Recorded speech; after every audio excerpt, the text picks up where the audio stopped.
Good afternoon, dear students. Yes, let's have a quick recap of what we have learned in yesterday's class. So yesterday we were learning about the Earth Station subsystems. So this is the block diagram of the Earth Station subsystem. Okay, this is the block diagram of the communication satellite, and in the ground station we'll be having the 5 major subsystems. That is the antenna subsystem, receive and transmit subsystem, then the ground control equipment subsystem, then the power subsystem. And so this is the block diagram of the Earth Station subsystem. So these both the ground station, that is the Earth Station subsystem, as well as the satellite subsystems are very, very important. It's an important 12-mark questions. Okay, so you have to learn it thoroughly. Okay, sometimes only the transmit subsystem might be asked as a 6-mark question. So you have to explain in detail. Draw the block diagram and explain in detail. Okay. So this is about the power subsystem, the antenna subsystem, then the receive, the transmit, the ground control equipment, and the power subsystem, then the telemetry and the control systems. Then we started with the applications of satellite. So these satellites will be launched for performing its own specific task, which means that the specific work it has been assigned for. So the main application of the satellites today is that is the most frequently it is used for as a communication satellites. So which will be acting as a relay stations. Okay. So these they permit a reliable long distance communication worldwide. So almost all the satellites which are launched nowadays are only for the communication purposes. So apart from that, we'll be having the satellites which are used for the investigation purposes, the surveillance purposes, and the research purposes for the exploration of the geographical locations of the Earth's surface. So for in case of the geographical study of the Earth, by knowing the value of the soil, the nature of the soil content, the remote places where or the dense forest where we are not able to reach through. So such locations could be surveyed or it could be understood by the help of the satellites which are launched for that particular purpose. Okay. So these satellites which are launched, they provide a very good communication as the needs of the industries are growing, and also it provides a lot of support in establishing the communication among the people. And so based on its services it is providing, the applications of satellites are classified as, that is some of the satellites will be used for the communication purpose. Those are called to be communication satellites.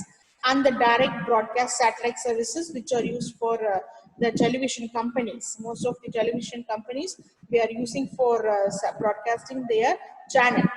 Okay, so we directly have the dish at our place, the home on the top of our terrace, and we get the signal from the satellite. And we have the satellite cell phones and the digital satellite radio or the audio services. Okay, and the surveillance satellites and the global navigation satellite systems, as well as the global positioning systems. And this is for the GPS applications. And coming to the weather forecasting, so we all know that. So every day the people keep monitoring the weather and the atmosphere around us. So they keep forecasting so that the people who are going to the overseas and who are going to travel in the seas, they will be predicted about the climatic conditions, as well as nowadays also we'll be getting from the news, from the meteorological department. They keep updating about the weather conditions, is it not? So even now you have some kind of low pressure formed in Andhra Pradesh, I suppose, is it not? So this all these information will be obtained by the satellite. So the satellites which are launched for that particular purpose are called to be weather forecasting satellites. So this so that is called to be IMD satellites. We have our specific what is that, Indian Meteorological Department, IMD, Indian Meteorological Department. they will be were getting the signals from the satellites which are launched for that purpose, and they will keep updating the nature of the any location at any point of time. The climatic conditions will be updated. So the certain satellites which are specifically designed to monitor the climatic conditions, and they continuously monitor the assigned area and predict the weather conditions in that particular area. So how do they do? That is, they'll be having some kind of sophisticated and kind of what is that very good powerful cameras will be there on the satellite, and they'll be taking images of the Earth from the satellite. So based on the signals that is being received from the satellite, the people here at the ground station, they will be analyzing the signals or the pictures that is received from there. So from that, and they will be identifying the movement of the clouds, the movement of the winds, and what is the pressure over there, and what if it is a cyclone, what is the movement of the cyclone, and what is the pressure level, whether it is the high pressure cyclone or low pressure depression that is being formed. Everything will be analyzed based on the signals that is received from the what is that satellite signals. Okay, so they'll be capturing the pictures. So with the sequence of pictures that is captured, they will be able to analyze the movement of wings. This is how they do. So apart from that, we have radar signals also. With the help of the radar signals also, we'll be able to analyze the movement of the wing. So these images are transferred using the assigned radio frequency to the Earth station. What happens? So there are people here, they will be analyzing the signals, and they will be predicting in case of disasters like hurricanes, and monitoring the changes of the Earth's vegetation or the nature of the sea, the ocean, what condition it is, or ocean color and the ice field. So and also we'll be able to, what is that, some kind of seismographic instruments will be there at the remote places on the ocean, so which will be monitoring the what is that, if any earthquake is supposed to happen or the movement of plateau is happening. So all this geographical monitoring of the Earth will be done with the help of the images that are transmitted to the Earth station with the help of these kind of satellites. Okay, so this is one of the important applications of the satellites, that is the weather forecasting and the climatic monitoring of a particular location. So each and every country will have their own. So the people here, there is in India, if you wanted to know the location or the climatic conditions, only we need to launch our own satellite. Is it not? So we'll be having our own satellite specifically, which will be monitoring the location on the surface above our Earth surface, above India. Okay, so above the borders, above the ocean. Okay, so we will be having our own design satellite for that particular purpose. Okay, and next one is the radio and TV broadcast. So these are the dedicated satellites that are responsible for making hundreds of channels across the globe available for everyone. So there will be what is that, 24/7 they will be continuously broadcasting the television signals. So that is why we are able to broadcast live matches, and all the news we get updated, and also we have the worldwide radio services. That is, we'll be able to hear the radio stations that are playing at very far locations. Okay, that is why live matches we are able to see it in our television, is it not? So nowadays, now we have the IPL matches going on, that is the 2020 matches are going, we're able to watch it lively without any interruption. Okay, all these things are happening because of these satellites. And these satellites require a kind of 30 to 40 centimeter sized dish antennas to make these channels available globally. Okay, what happened, Kalaivani?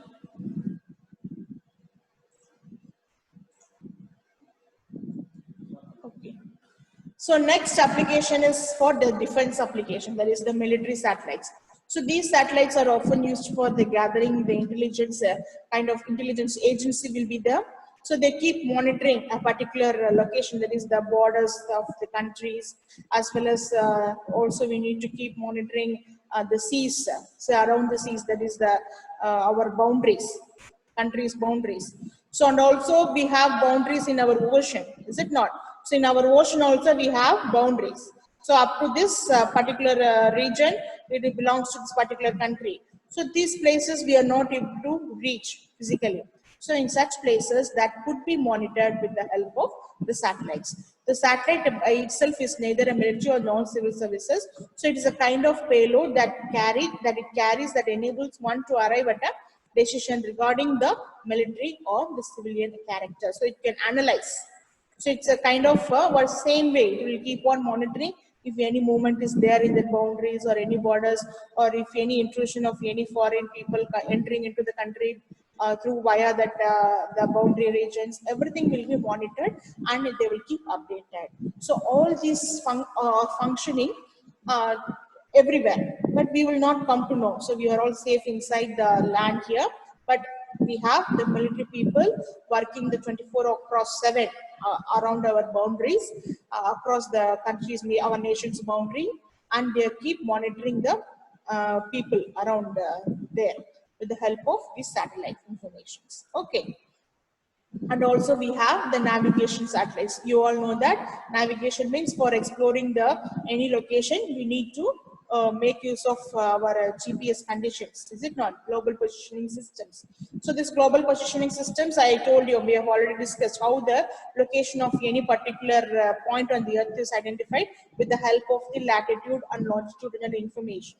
Okay, whether it is in the north or south, whether it is in the east or west with respect to the prime meridian as well as with respect to the equatorial region. So the equator, it is a 0 degree, and the Greenwich prime meridian, it is going to be the 0 degree longitude. Okay, so with that information, we will be locating any person on any place with the help of the navigation satellites. So we have our GPS receiver in our, what is that, mobile phone, is it not? So with that information, we will be able to identify any location here. So the system allows the precise location. Precise location means exact location worldwide with additional techniques, that is the precise in the sense in the range of some meters. We are even able to calculate at what distance, what is the distance the particular person is moving. Even we are able to identify at what speed the particular person is moving who is having that GPS receiver. So that could also be identified with the help of the satellites. So the ships, the aircraft, they fully totally rely on this GPS as an addition to the traditional navigation systems. Okay. Yes, the ships and aircraft, they are almost traveling with the help of the information that is being received from the GPS locations. So many vehicles come with installed GPS receivers. Nowadays, almost all the automobiles and vehicles, they are having the GPS receivers. So which will be updating their location when and where it is required. So automatically that will be linked with any kind of application or that app that is developed with the help of your Android mobiles or any Windows application softwares. So we keep updated about the GPS location of any device or any person or any vehicle. So these systems is also used for the fleet management of trucks and for vehicle location in case of theft. So that is whenever these vehicles and trucks which are traveling a very far distance, taking the goods from one location to another, so that could be easily tracked. Previously, we don't have that facility. So nowadays, these vehicles have inbuilt GPS provisions. So what happened? Automatically, it will be having what is that? It could be easily identified. So these kind of options are there with the help of, or these kind of options are possible with the help of the navigation satellites. And also we have in a forest, and also it has a lot of applications in zoological purposes also. So the people, the animals which are moving around the forest and in the zoo also, they keep that GPS receivers in their body. So they keep tracking the location of the people. Location of the animals which are moving around the zoo. They keep monitoring whether it is within the boundary or within the region of its position, or it is moving around. Okay, so they keep monitoring for the animals' health also. Okay, so with this, they are having a lot of applications in navigation purposes. So coming to the connecting the remote areas. So due to our geographical locations, our earth is vast, we are not able to connect it physically. So we are able to locate many places all over the world which do not have the direct wired connection. to the through the telephone or the internet network. So in such cases, we are able to connect with the help of the satellites. So here the satellites provide a complete coverage, and generally there is always one satellite present across a horizon. So with the help of that satellite, we keep connecting the remote places. Okay, and we have your global mobile communication. So this most of us are familiar with mobile applications. Is it clear? So the purpose of satellite is for mobile communication, and it provides a good area of coverage. So the cellular phone systems such as the AMPS and the GSM services, which do not cover all parts of the country, that could be integrated, connected with the help of the satellites. So the areas that are not covered usually with the low population, where it could be expensive to install a base station, we could make use of already existing satellite. So with the integration of the satellite communication, however, the mobile phone can switch to satellites offering worldwide connectivity to a customer who is using that particular mobile application. Okay, so that is about, so this satellite covers a certain area on the earth. So what this area is particularly termed to be the footprint. So wherever this particular satellite is covering for mobile application, so that region is called to be the footprint of that satellite. So within the footprint, the communication with the satellite is possible for all the mobile users. So the users can communicate using the mobile user link, or we need to get registered to that particular base station. With that base station, we can communicate to the satellite via the gateway link. So sometimes it is necessary for the satellite to create its own communication link between the users belonging to different footprints. So, and also we have the inter-satellite link. So there will be two satellites who will be communicating with two different footprints. Okay, so for people with a particular one footprint can communicate to the people with other people who are there in the other footprint. And the next so all these are were about the applications of satellite. And next topic here, it is the multiple access techniques. So when we wanted to make use of efficient utilization of a single satellite for many applications, we go for the multiple access techniques. So you all know that what is multiple access technique. So multiple accesses is defined as the technique wherein more than one pair of earth stations can use simultaneously a satellite transponder, which means that with a single satellite transponder, more than one pair of earth station could be used. So it provides a lot of channel bandwidths with a single satellite transponder itself. So its technique is to explore the satellite geometric advantages, as it is the core of the satellite networking. So in case of wireless communications, the radio resources must be provided into each cell to assure the interchange of data between the mobile terminal and the base station. So the uplink is from the mobile users to the base station, and we know that downlink is from the base station to the mobile users. So in the same way, each transmitting terminal employs different resources to the cell techniques. So this multiple access schemes is a method that is used to distinguish among the different transmissions in a different cell. So same is the case for as you are using it for your telephone communication, your wireless communication, as well as your satellite communication. Same method is followed here. So we all know that the different multiple access techniques are available. First one is the frequency division multiple access. So here the FDMA is a channel access method that uses the multiple access protocols as a channelization protocol. So the FDMA gives users an individual allocation of one or several frequency bands or channels. So what happens is multiple access systems can coordinate access between the multiple users. So you should not get confused with what is FDM and FDMA. FDMA is frequency division multiplexing, whereas FDMA is multiple access, frequency division multiple access. So the first one is the physical layer technique that combines and transmits the lower bandwidth channels through a higher bandwidth channels. So that is nothing but frequency division multiplexing. Whereas FDMA is an access method to that particular data link layer. So this multiple access scheme is a method used to distinguish among the different simultaneous transmission in a cell. So many different, we are segregating in terms of the frequency, different frequency division methods. Okay, so that in a single channel, we will be able to transmit the different frequency of signals. And we have some of the advantages of FDMA. So it uses the existing hardware, and hence this technology is cost efficient, and the network timing is not required, hence making the system is less complex. So no restrictions are regarding the type of baseband type of modulation that is used here. But it has some of the disadvantages. There is the intermodulation noise in the transponder leads to the interference, while the other links is sharing the new spectrum and thus reduces the capacity of the satellite. And also there is a flexibility in channel allocation is less. Okay, so the uplink power control is required to maintain the link quality of the signal that is being transmitted. And as a strong and weaker carriers, both are used. Weak carriers are often suppressed. So there is a signal loss here in case of FDMA. So the next technique is the time division multiple access.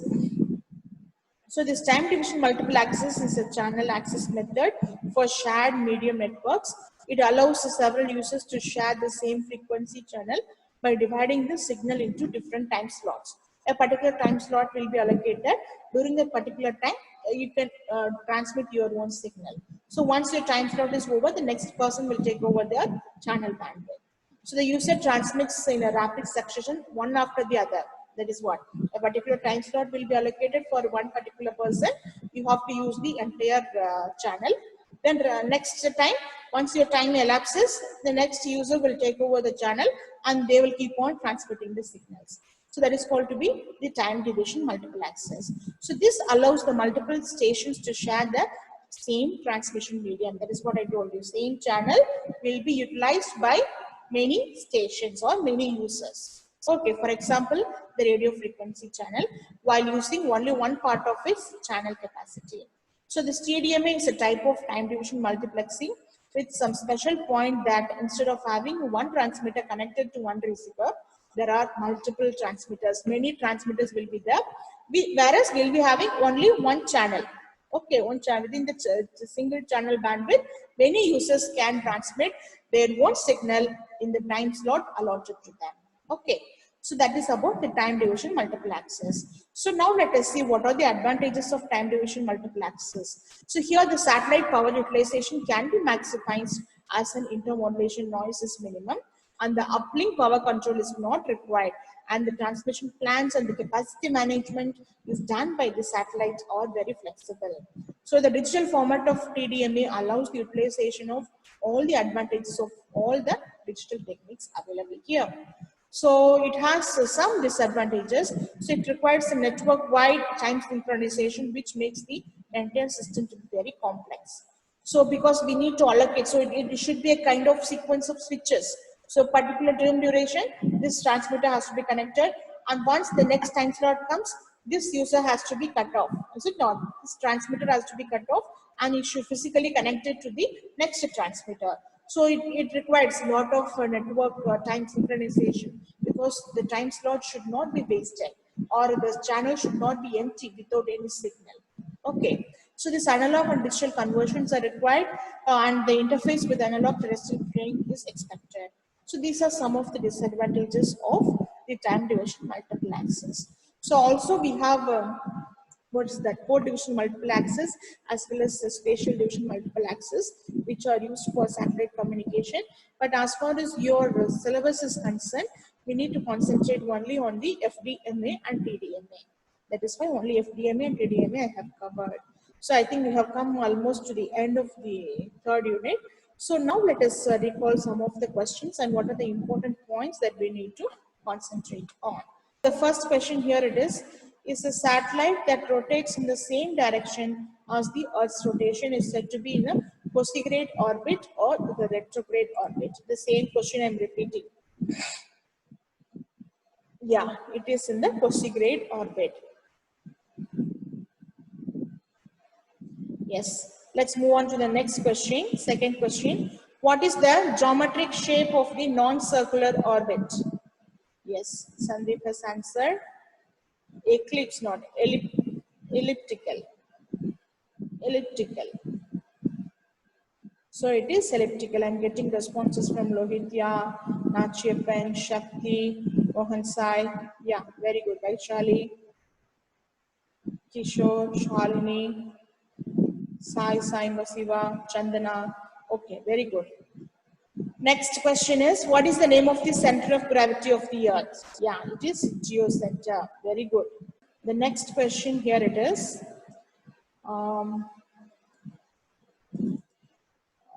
See. State the name of the time of one orbit. What is that? Yes. Period of rotation of one orbit. What is that time called to be? It is, yes, the answer is sidereal period. Then what is synodic period?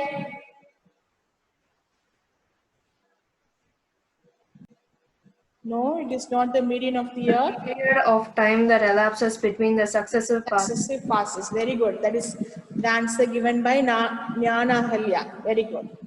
Okay, the period of the satellite that elapses between the successive passes. So that is, yes, the time between the successive passes that is actually used for calculating the period of the rotation of the satellite in its orbit. Okay, next one. Next question here it is, define ascending orbit and descending orbit. What is that? Yes. Moving from south to north, passing the equator, it is called to be the ascending orbit. And if you are moving from north to south, it is called to be the descending orbit, passing the equator. Yes, very good. Only few answers. Yes, very good, very good. Hema, Kavya, Hema, Jnana Vilya, everybody has answered. Sandeep also has answered. Okay, next question. What is the name of the point on the earth directly below the satellite? Yes, Sandeep has answered. It is sub-satellite point. What is that? Anybody else? It is called to, I've told the answer. It is called to be the sub-satellite point. Next question. What is the basic function and purpose of a communication satellites? Why are satellites used instead of standard earthbound radio communication? Why? What is the basic function and purpose of a communication satellite? You can unmute and answer. I don't want to type. For communication. Yes, for communication purposes. But why the satellites are used instead of standard earthbound radio communication? Why communication satellites? In order to have, Sandeep has answered as full coverage of the. Sandeep, you can answer to everyone so that everyone can have a look at that, at your answer. Full coverage of the earth. But what is the reason? I want the important technical term to be answered. Full coverage of the earth, that's okay. You are partially closer. But what is actually? So what is the difficulty we have in case of standard radio communication, terrestrial communication? Yes, Gaurav Mishra has answered, because the earth is not flat. Yes, due to the earth's curvature of nature, you are not able to have the direct point to point or the line of sight communication at all the places. Okay, for radio communication. That is why we go for the satellite communication. Very good. To travel the signal in a curve. Yes. Yeah. Okay, that is the answer. Very good. Gaurav Mishra has answered. KU band. What is the Shakti? KU band you have given 12 to 18. So that is the communication frequency band used. Okay. Next question. What is the frequency range? Oh, he has answered to the next question. Oh, I didn't know that. Okay, Q band and Ka band. The alphabets that are assigned for the frequency range, 12 to 18 gigahertz and 26 to 40 gigahertz. Okay, that is about the Q band frequency range. So you're answering the next question. You're well ahead. Okay, what are the two common transponder immediate frequencies? I think this you have to look it from your block diagram and tell. What is the main power supply in the satellite? What is the main power supply? Yes, the solar panels. Solar panels are the main power supplies in the satellite. So where do they get power from? Where do they get power from? From the sun. Okay. Next question. What is used to power the satellite during an eclipse? Yes, Venkata Reddy has answered storage powered in the batteries. Okay. So there will be rechargeable batteries in the satellite. Okay. So that keeps charging during the normal timing from the solar panels. So once the power is, that is when during the eclipse time, when the solar panels are being dark, what happens? That will provide a backup power in case of there is the eclipse time. Okay, so it provides power supply to all the subsystems. So that is in case of the satellite. What about the ground station? Can anyone answer? When the raw power is cut off in the ground station. So this during eclipse time is that is for satellite. We'll be having storage power batteries, rechargeable batteries.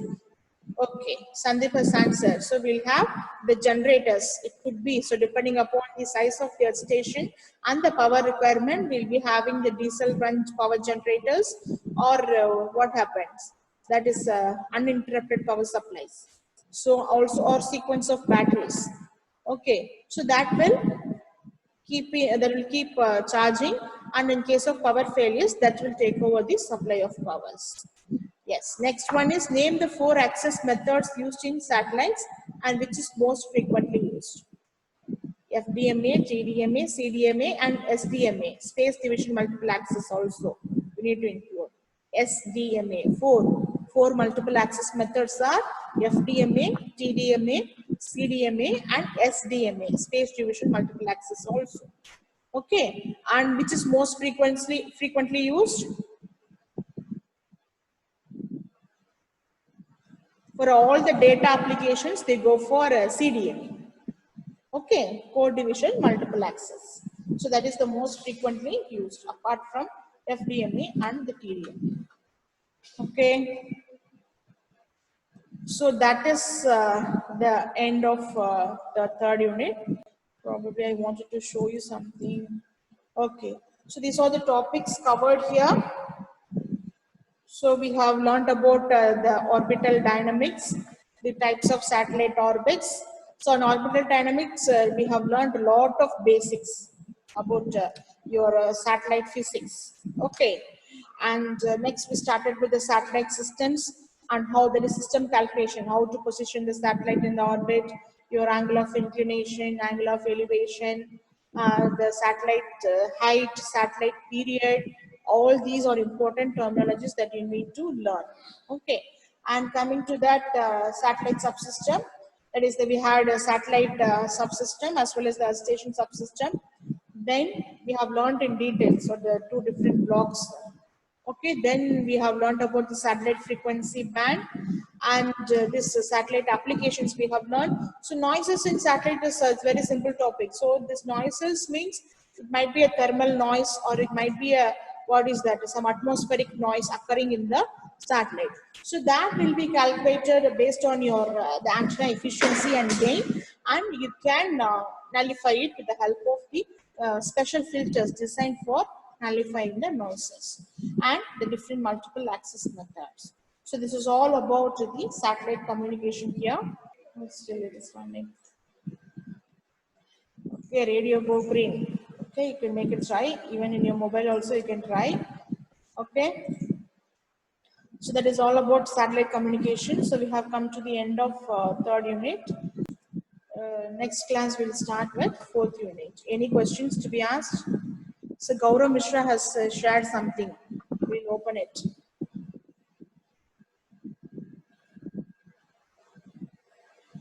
Satellite radio online.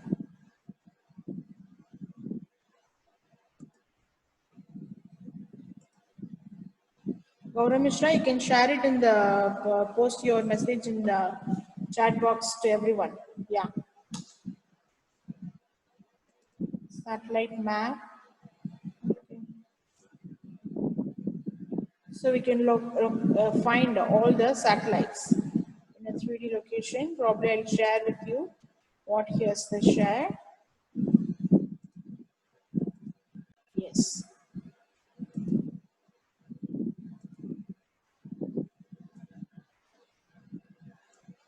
I think it takes time to load.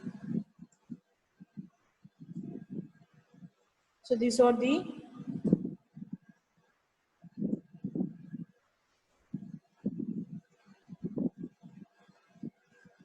different frequency locations and different countries, all the satellites. Okay, you can go and choose your own thing. I think it takes time to load. Probably you can try it in your place. So it gives all the information. You see the launch date, okay, and the date on which it is launched, what is the orbital period, okay, and the angle of inclination of the orbit, and the perigee and apogee position. Everything is being clearly given. Gaurav Mishra, thanks for sharing it with us. See you then.